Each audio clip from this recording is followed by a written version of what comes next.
Okay mga kagrasa, may bagong project tayo. Isuzu po ito, Isuzu RZ4E ang makina. Yan po yung engine. RZ siya, RZ. Galing na ito sa ibang shop. Nakadalawang service center yata na ito. Pero ganun pa rin ang resulta. Marami na silang napalitan.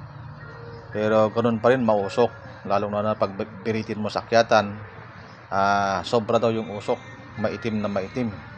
Tapos medyo low power. Tapos nag-decide yung may-ari, nilabas sa isang service center, dinala dito sa WA injection pump calibration. Ang evaluation namin, try namin linisin muna yung turbo, saka yung muffler ng tambutso, kasi nakita namin yung itong mga catalytic niya saka EGR ay sobrang dumi na po. Maruming-marumi na ito. Sobrang dumi na po, pati dito sa turbo linis na rin. Tapos itong EGR motor, tapos diyan marumi na po, lalong-lalo na dito sa may muffler ng tambutso. Tapos dito parang barado dito kasi lumalabas na dito sa ibabaw. Lumalabas na diyan yung usok. Kaya possible na may barado dito sa may muffler.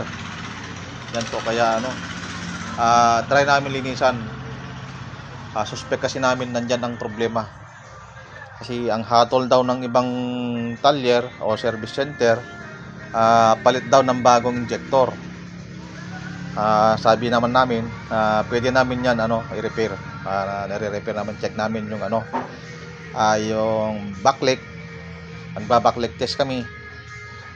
Tapos try namin i-flashing o i-recondition kaysa yung magpalit ng ng bagong injector. Kasi pag bagong injector, mga 28 yata ang isa, kasi Euro 4 po ito. Okay mga kagrasa, abang-abang na lang sa next video namin. Salamat.